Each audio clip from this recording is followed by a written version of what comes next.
Hello everyone. In this session, we will talk about energy and enthalpy, and it is going to be a short session, which also means you need more time for self-study.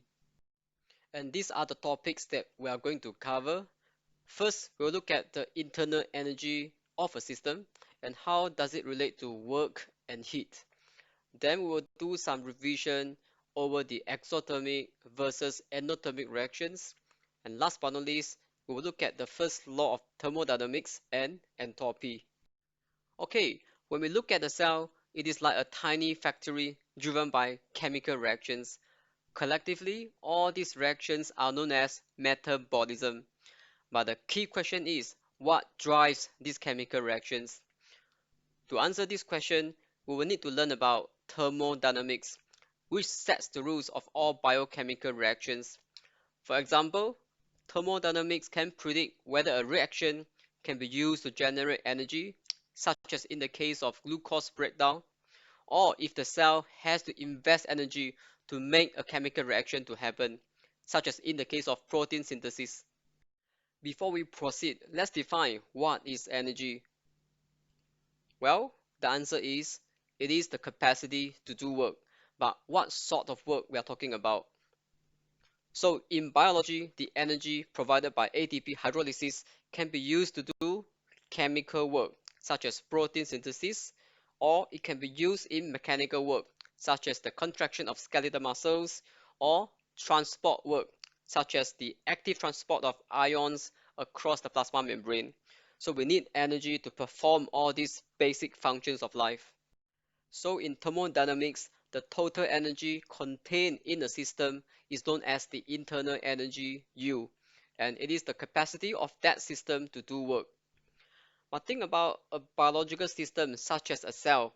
Where do you find those energy? Well, they are stored in the form of chemical potential energy, which are found right inside the chemical bonds. For example, in the glucose molecules, you have many covalent bonds, which upon oxidation can be released to power up the synthesis of ATP molecules. On the other hand, energy can also be stored in the form of kinetic energy, such as the Brownian motion or diffusion that is driven by the kinetic energy. So in biophysics, one important aspect we want to study is the change of internal energy before and after a chemical reaction, because this will tell us whether energy is being released to the environment or they are being absorbed from the environment. And in this case, what do you think? Is the internal energy being released or being absorbed? What the answer is, energy is being released to the environment, as you could see how the products are having a lower internal energy level than the reactants. So showing here is an exothermic reaction, as the products are having a lower energy level than the reactants. And one classic example of the exothermic reaction would be the oxidation of glucose molecule, either by combustion or by enzymatic digestion. And this explains why glucose has been used as a predominant fuel molecule by the cell, because this reaction will release energy. And as a matter of fact, most chemical reactions are exothermic for the reason that the products are more stable than the reactants. On the other hand, when the products are having a higher energy level than the reactants, this is an endothermic reaction, and the delta U, or the change in the internal energy, is positive.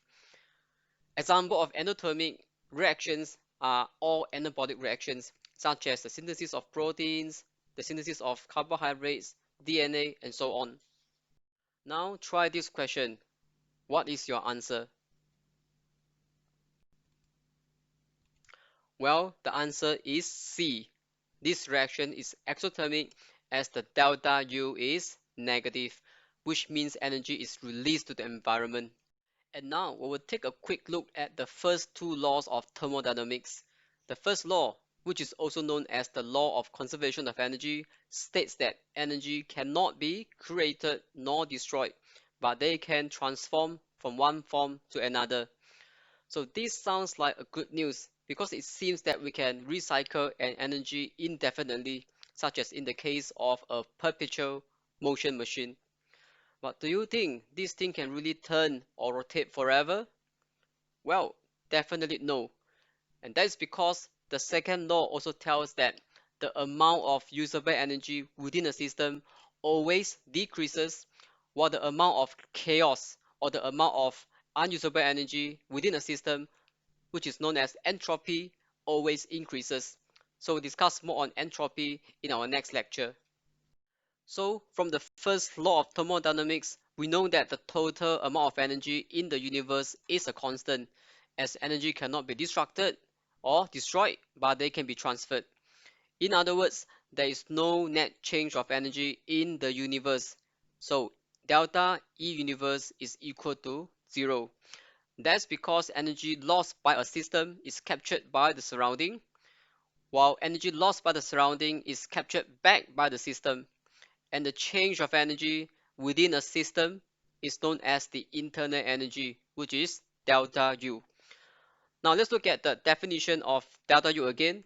It is the change in the internal energy of a system, which is equal to the energy transferred to that system by work, W, plus the energy transferred to the system by heat, Q. Therefore, delta U is equal to W plus Q. Now, let's imagine a closed system such as a piston. The internal energy released can be converted into heat, which is Q, or it can be used to do work, such as pushing the valve upward, again, W. And here in this case, the delta U is negative because energy is lost to the surrounding. But what happens when you push the valve downward? Well, delta U becomes positive as you are adding in energy into the system. Likewise, when you heat up the sample, delta U is positive. So we have talked about a closed system and how do we measure the internal energy properly, which is U is equal to W plus Q. But in biology or biochemistry, what we have is an open system. As a result, measuring work done to the environment is nearly impossible. On the other hand, measuring heat is easy, as we can always monitor the change in temperature. Now, if you remember, there is a formula for heat energy, which is Q is equal to mc theta. That is how we can measure the change in Q.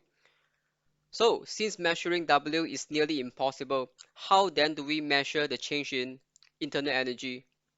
Well, the answer is that we cheat. We cheat by only measuring the heat release while omitting the work done to the environment. And when we talk about heat, the parameter we are interested in is enthalpy or H. So enthalpy is equivalent to the total heat content of a system, which is equal to the internal energy of that system plus the product of change with regards to pressure and volume of that system. To summarize, delta H is equal to delta U plus delta P times V. And then in a biological system, we can assume that the pressure is a constant because the pressure here refers to the atmospheric pressure rather than the osmotic pressure. So when pressure is a constant, change of pressure is equal to 0. As a result, delta H is now equal to delta U. And remember, delta U is equal to W plus Q, which is work done plus heat release.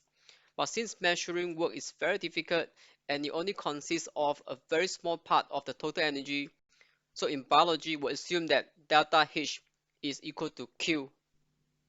And now you should see why measuring enthalpy, which is delta H, is much easier than measuring the change in internal energy, which is delta U. But my question is, which do you think is a more accurate parameter? Of course, the answer is going to be delta U, as this one also includes the work done by the system, while for delta H, we are only considering the change in the heat energy. But bear this in mind, in biochemistry, we are always measuring delta H, not delta U. But don't worry too much about the differences because it's very tiny. And the bring home message is that when delta H is negative, it means that reaction is exothermic, as it is releasing heat to the environment, and it is known as enthalpically favorable. On the other hand, when delta H is positive, it is an endothermic reaction, as it absorbs heat from the environment, and it is known to be enthalpically unfavorable. Okay, here is a question. Please pick the most appropriate statement from the following options. And the answer is B. The enthalpy change or delta H of an exothermic reaction is negative. Yes. Now, how about option A?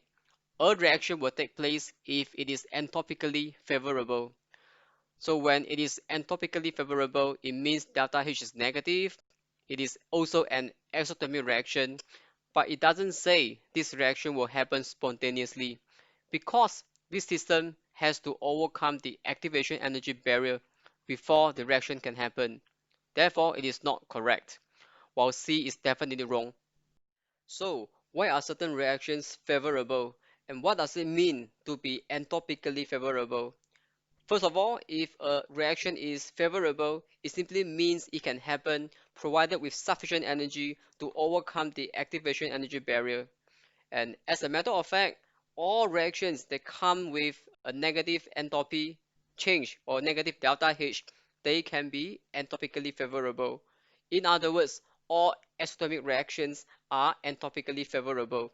For example, glucose combustion is favorable because it has a negative delta H. But this reaction will only happen when we provide enough energy to ignite the reactants. Okay, how about an endothermic reaction?